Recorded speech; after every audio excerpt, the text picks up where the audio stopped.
Salam saudara-saudara bilang begini, kamu butuh hikmat Tuhan. Nah, kita akan mulai. Dari mana datangnya hikmat? Ya. Jadi saya mau kasih tahu bahwa dalam hidup ini kita perlu memutuskan banyak hal. Ya. Apalagi saudara yang masih muda-muda, ada banyak keputusan-keputusan yang penting untuk kita ambil. Nah, dari mana datangnya hikmat? Saudara, kita lihat dalam Amsal 9 ayat yang ke-10. Amsal 9 ayat yang ke-10.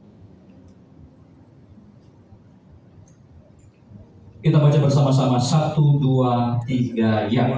Permulaan hikmat adalah takut akan Tuhan, dan mengenal yang Maha Kudus adalah pengertian. Permulaan hikmat adalah takut akan Tuhan. Saudara, kalau memulai dengan takut akan Tuhan, saudara akan memiliki hikmat. Tapi kalau kita nggak takut sama Tuhan, kita nggak akan pernah bisa memiliki hikmat. Amin, saudara. Karena begini, saudara, hikmat itu bukan berasal gini. Ada dua hikmat. Ada hikmat manusia, ada hikmat Tuhan. Hikmat manusia kita bisa baca sana, baca sini, bisa cari dari orang pintar segala macam. Tapi kalau hikmat Tuhan, hanya dari firman Tuhan. Makanya dari mana datangnya hikmat? Yang pertama adalah dari takut akan Tuhan. Nah, saudara, saya temukan begini. Takut akan Tuhan artinya rasa kagum dan hormat kepada Tuhan, dan tidak menganggap diri kita sendiri bijak. Amsal 3 ayat yang ke-7. Mari kita baca. Amsal 3 ayat yang ke-7.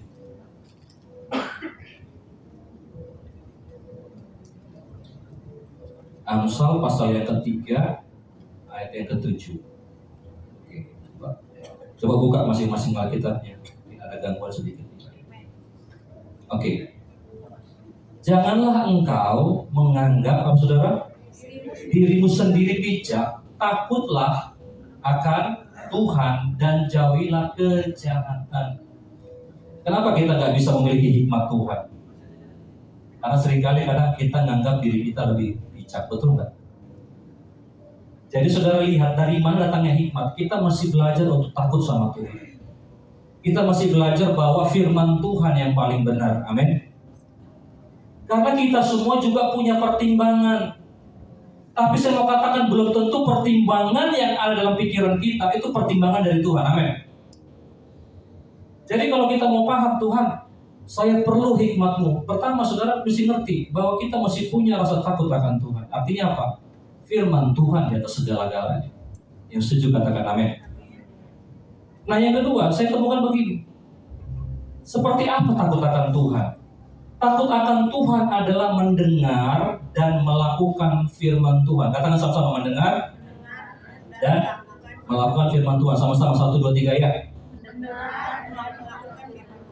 Dengar dan lakukan. Yang namanya takut akan Tuhan, kita dengar firman dan kita lakukan. Kalau kita cuma dengar dan kita enggak melakukan, itu enggak takut Tuhan. Yang setuju katakan amin. Coba kita dalam Matius pasal 7 ayat 24 sampai 27. Demikian firman Tuhan. Setiap orang yang mendengar perkataanku ini dan apa saudara? Melakukannya, ia sama dengan orang yang bijaksana yang mendirikan rumahnya di atas batu. Kemudian turunlah hujan dan datanglah banjir. Lalu angin melanda rumah itu, tapi rumah itu tidak rubuh sebab didirikan di atas batu. Perhatikan 26. Tapi setiap orang yang mendengar perkataan ini dan tidak melakukannya, ia sama dengan orang yang bodoh yang mendirikan rumahnya di atas pasir. Kemudian turunlah hujan dan datanglah banjir. Lalu angin melanda rumah itu, sehingga rubuhlah rumah itu dan hebatlah kerusakannya. Saudara, orang itu berhikmat, orang itu bijak apa tidak, nggak bisa terlihat, ya, nggak bisa terlihat pada saat orang itu biasa-biasa.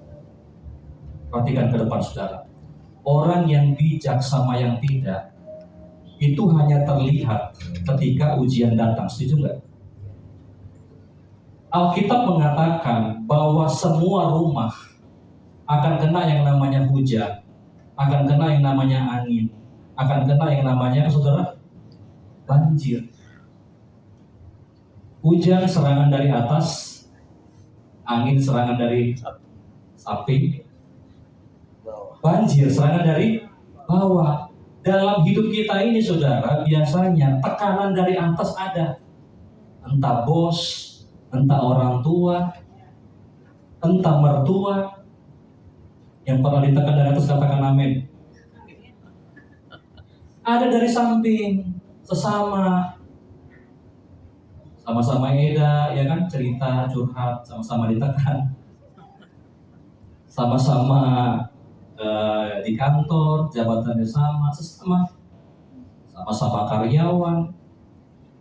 Biasanya orang yang senasib sering curhat, betul nggak? Tapi kadang-kadang serangan, kadang-kadang datang dari bawah, saudara. Ya, seperti banjir dari bawahan kita, dari anak kita kadang-kadang. Di sini mungkin belum ada, karena rata-rata anaknya masih kecil-kecil. Belum ada yang terlalu berat ya. Pacaran tiba-tiba broken, belum. Tapi serangan bisa datang dari bawah, amin.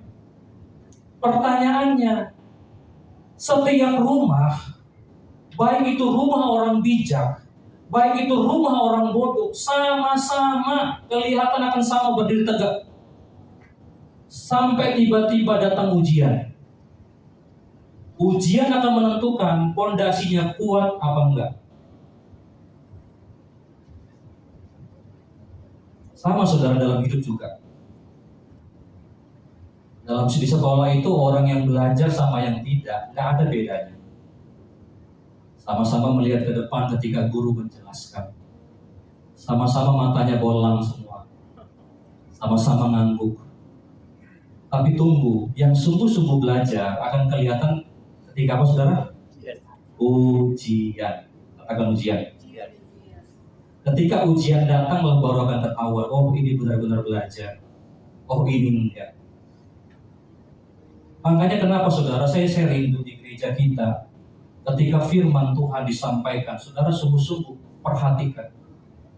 Saudara sungguh-sungguh belajar. Dalam hidup saya sebagai hamba Tuhan, bahkan hidup saya sendiri, nggak pernah kita bisa luput dari yang namanya ujian. Nggak pernah. Kalau ada orang bilang setelah ikut Tuhan, tidak ada lagi tantangan, tidak ada lagi yang namanya cobaan, oh tidak. Saya bahkan pernah melihat gini, kenapa ya Pak Pendeta, setelah ikut Tuhan kok makin banyak banget cobaan.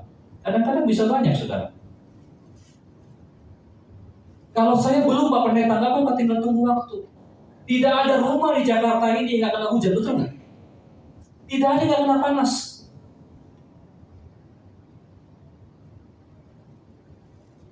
Nah jadi saudara, coba kasih slide yang kedua. Jadi saya katakan ini, orang bijak dan tidak akan terlihat bila tidak ada ujian. Jadi saudara sebenarnya orang yang bijaksana itu tidak akan terlihat bila tidak ada ujian. Semua akan terlihat sama semuanya.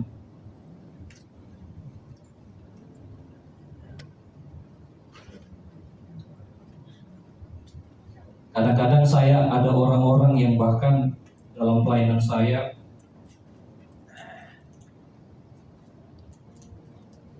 ketika rumah tangganya di ujung tanduk. Setelah saya mulai sharing sama orang itu, saya tanya kenapa. Saya sering nanya kenapa. Nah, ketika dia cerita, saudara, mulai ternyata ada banyak hal yang diabaikan. Jadi saudara lihat, orang yang bijak adalah mereka yang mendengar dan apa saudara? Melakukan. Sementara orang yang bodoh mereka dengar dan mereka nggak lakukan.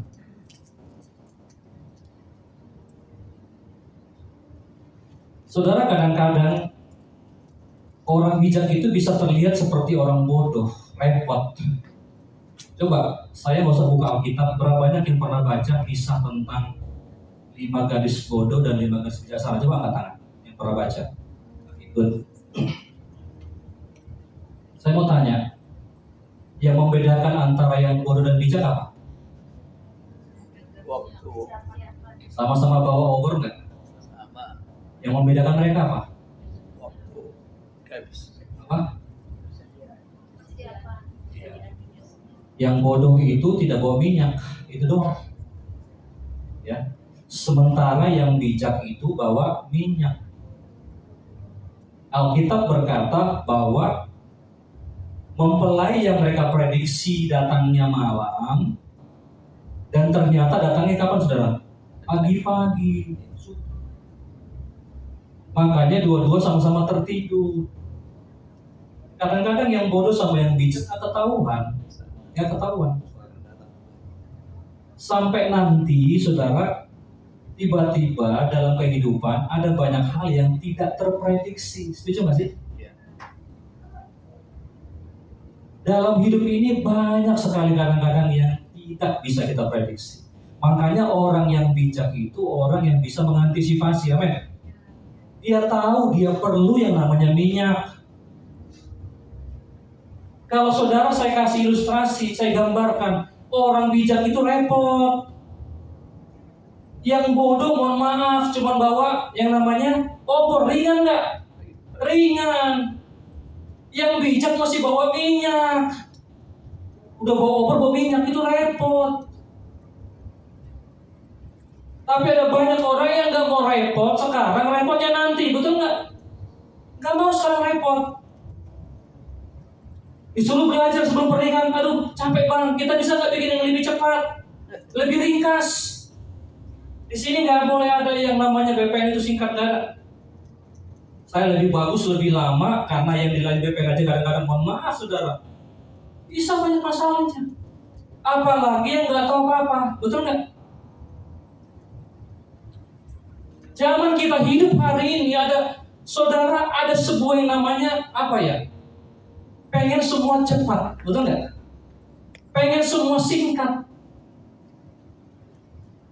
nggak mau repot.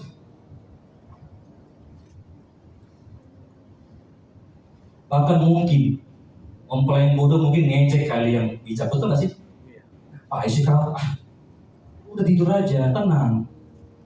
Tapi luar biasanya ketika mempelai datang, yang bodoh itu hepot, cari minyak. Enggak bagi dulu. Coba pernah nggak saudara lihat di sekolah, kalau yang nggak belajar itu heboh nggak? Minta dicatat, minta tolong. Yang kemarin bapak itu minta. Heboh. Saya lihat saudara ya, ini kita masih sekolah dulu. Biasanya kalau orang pintar itu belajarnya nggak hari-hari, betul nggak? Jauh-jauh hari dia belajar, selalu dia. Yang nggak ada persiapan ini yang heboh. Sistem kebun semalam. Tiba-tiba kalau sudah 2 hari sebelum ujian itu hikmat itu berkeluar, bukan hikmat sebenarnya. Tiba-tiba kreativitas muncul. Tapi mohon maaf ketika ujian salah semua isinya. Tapi tak kenapa tiba-tiba keluar. Tapi kalau orang yang persiapan dia tenang aja. Karena persiapan dia jauh-jauh hari, amin. Mau bijaksana? Katakan persiapan. Katakan mau repot. Saya kadang heran saudara dengan generasi ini. Generasi kita ini di mana semuanya bisa didapat. Mau cari jawaban aja, mau jawaban apa aja ada, betul nggak sih? Tinggal cari ChatGPT, tinggal googling. Zaman kami hidup dulu, zaman apalagi zaman bapak saya, saudara, pengen cari tahu apa-apa, mesti dari orang tuanya. Kalau orang tua nggak tahu, ya udah. Zaman sekarang, kepala saya cenut-cenut, kenapa? ChatGPT kan jawab.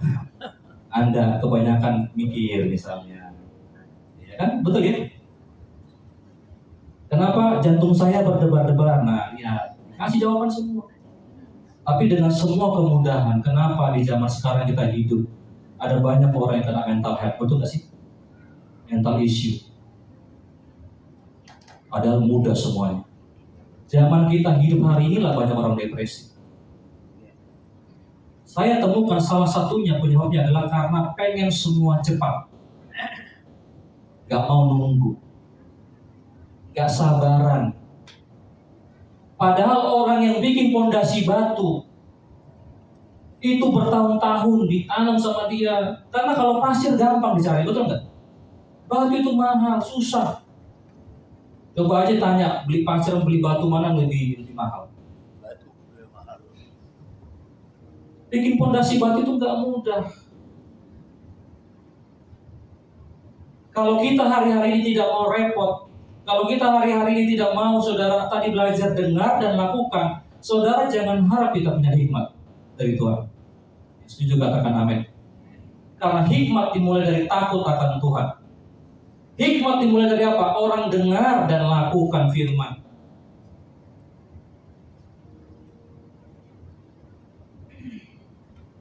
Jadi saudara, saya menemukan bahwa kebenarannya, kekuatan itu dibangun harian.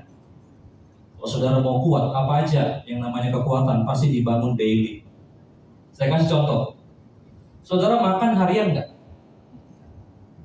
Salah satu cara supaya kita bisa kuat adalah dengan cara kita makan. Di sini ada nggak yang makan 2 hari sekali? 3 hari sekali? Puasa terpaksa. Kalau kita mau kuat, kita bisa bangun harian daily. Tidur itu masih harian, setiap hari. Jangan 3 hari sekali. Kalau saudara kurang tidur, itu pasti nggak kuat. Gampang rentan dengan serangan penyakit. Olahraga juga kalau mau kuat, daily. Kadang cuma setengah jam atau 15 menit jalan tiap hari lebih bagus daripada seminggu sekali, betul nggak? Segala sesuatu yang sifatnya harian itu jauh lebih bagus. Sama dengan rohani kita. Baca Alkitab jangan cuma hari Minggu. Setuju kata amin? Baca di rumah. Kalau saudara pengen bijaksana, belajar. Untuk menjadi orang bijak itu nggak mudah. Ada banyak orang akhirnya hancur kehidupannya. Coba kembali sebentar tadi, coba lihat balik dulu sebentar dari Matius pasal yang ke-7 ayat yang ke-27, coba lihat. Matius pasal 7 tadi ya, coba lihat. Kemudian turunlah hujan dan datanglah banjir, lalu angin melanda rumah itu sehingga rubuhlah rumah itu, dan apa saudara? Hebatlah kerusakan. Saya mau tanya, mau hidupnya diberkati, berhasil, atau mau merusak? Hidup ini cuma pilihan kok. Saya mau katakan nggak ada kerusakan tiba-tiba. Setuju nggak? Semua kerusakan itu karena nggak dibangun daily.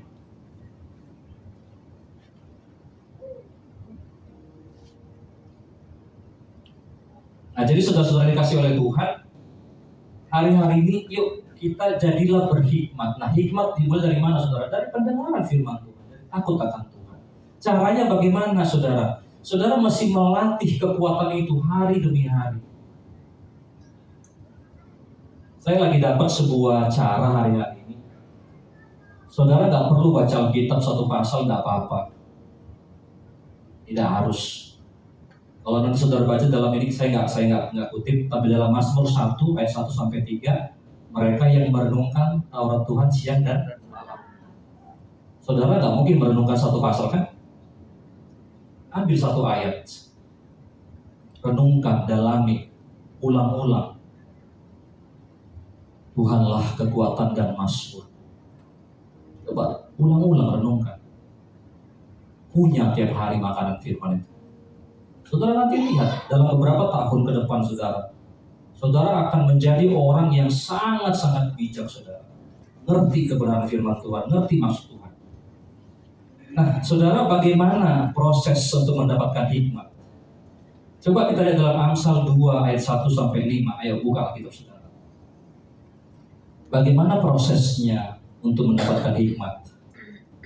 Bagaimana cara kita membangun daily ya? Amsal 2 ayat 1 sampai 5.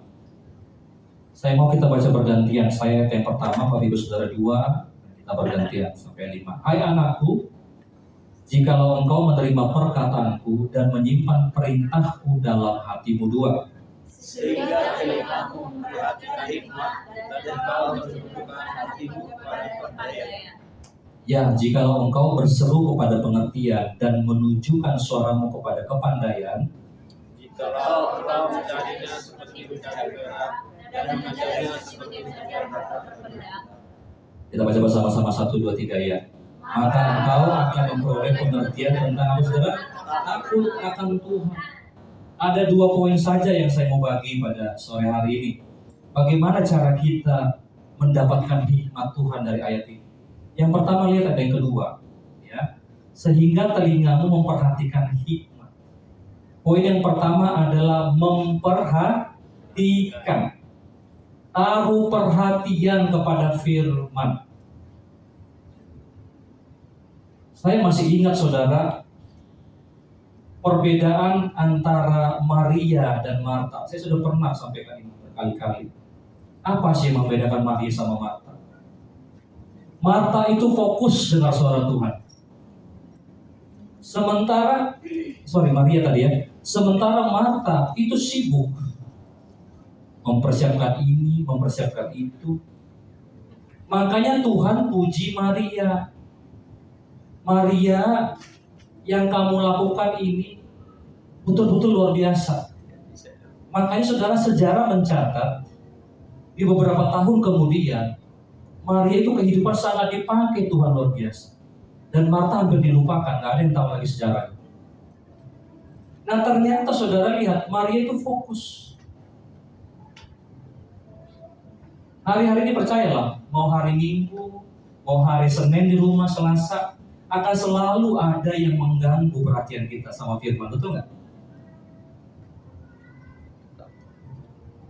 Makanya saudara usahakan untuk memperhatikan. Usahakan untuk mencatat. Usahakan untuk sungguh-sungguh perhatian. Saya dari dulu punya kebiasaan, siapapun yang khotbah, saya catat. Saya bold ayatnya. Saya baca di rumah. Saudara, kadang-kadang ayat khotbah itu nggak berlaku hari ini kadang-kadang. Tapi nanti berlaku suatu saat. Karena mungkin rumahmu hari ini nggak kena banjir, nggak kena hujan, biasa-biasa aja. Tapi tunggu waktunya saudara, bahwa semua yang kita pelajari ini semua akan berguna nanti. Amin saudara? Taruh perhatian. Saya menemukan orang-orang kalau di gereja, orang yang sungguh-sungguh perhatikan sama firman Tuhan. Orang yang kalau di home juga sungguh-sungguh matanya melihat dan dia mulai memahami. Itu beda dapatnya sama orang-orang yang sekedar, betul nggak? Sekedar lewat semua. Makanya saudara hati-hati dengan kesibukan. Kadang-kadang saya bilang ya, handphone ini bisa bikin kita terganggu, terdistraction ya. Benar-benar, ditawarin ini, tawarin itu. Tapi bagaimana cara kita bisa mengalami tadi hikmat takut akan Tuhan, bisa ngerti benar-benar, taruh perhatian yang pertama. Yang kedua, ayat 3 dan 4 tadi, sungguh-sungguh kita mencarinya seperti mencari emas dan perak. Coba, kalau sekarang kita kan nggak cari emas dan perak ya, cari cuan ya. Gimana cara saudara mencari cuan? Sungguh-sungguh nggak?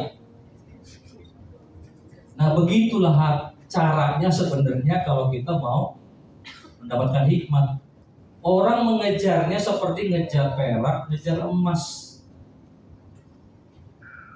Saya begini ya, kalau saya melihat dalam kehidupan saya dulu perjalanan untuk bisa mengenal Tuhan, mengenal firman, saya bukan gara-gara jadi pendeta saya senang firman, enggak, saudara, jauh-jauh sebelumnya.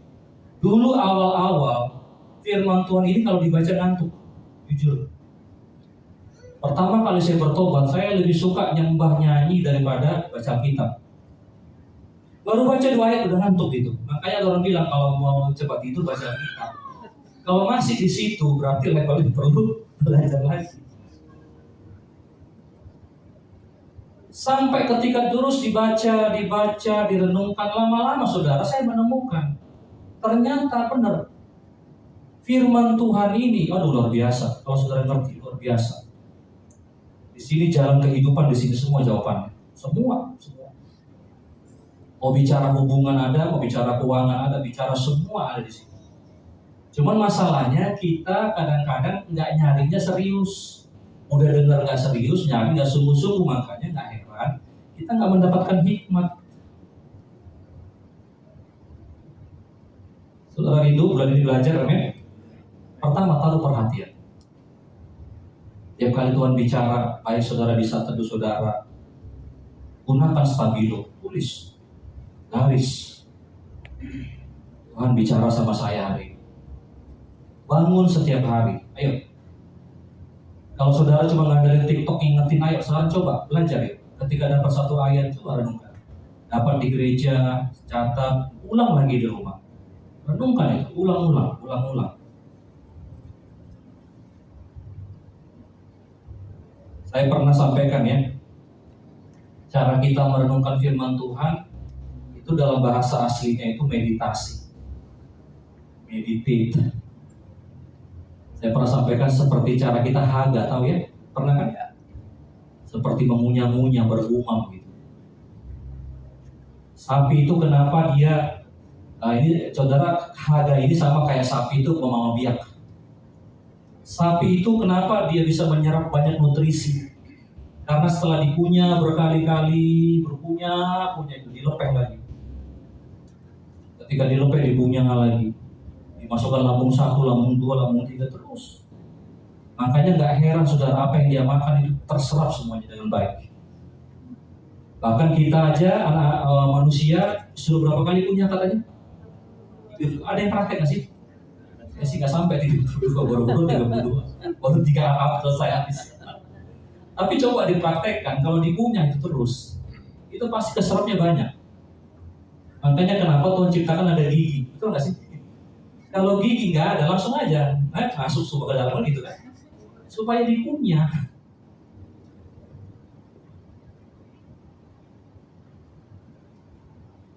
Jadi saudara lihat 2 hal ini ya.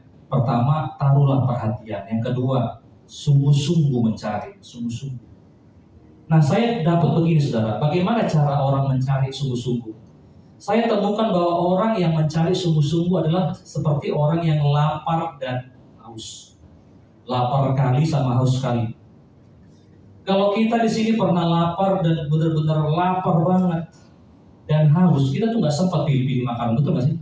Apa aja yang ada kita makan, apa aja kita minum saudara.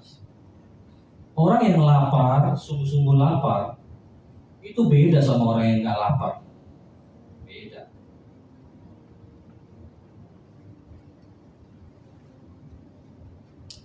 Alkitab bilang berbahagia mereka yang lapar dan haus akan kebenaran, betul nggak? Setiap hari dia rindukan itu Tuhan. Cara sama aku Tuhan. Aku pengen belajar Tuhan. Lapar. Apa aja yang pengkhotbah, siapa aja yang bicara, yes, terima. Yes, itu buat saya, bukan buat tetangga saya, amin ya. Terima aja. Yes, itu orang lapar.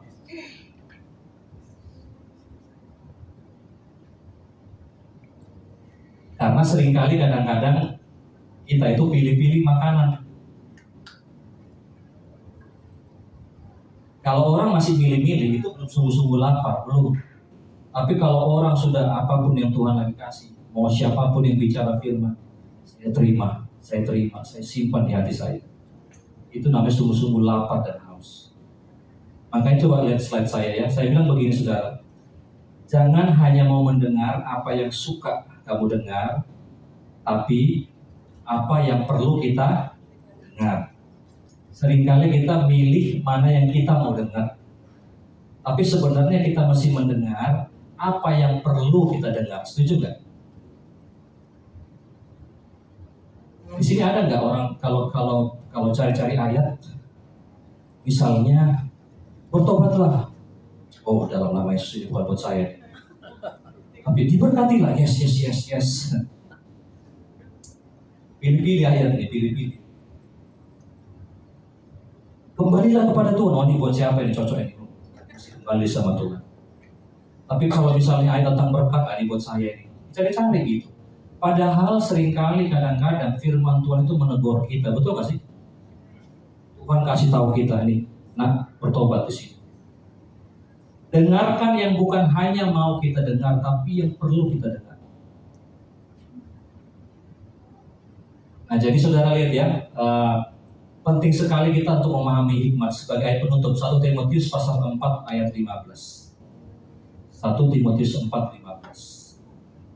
Perhatikanlah, ini nasihat daripada Paulus kepada Timotius yang masih muda.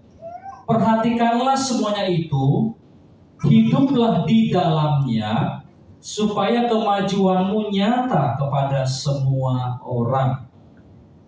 Paulus menasihatkan Timotius, perhatikan semua firman yang kamu dengar.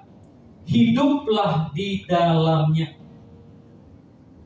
Katakan hidup dalamnya. Firman Tuhan jangan cuma dibaca.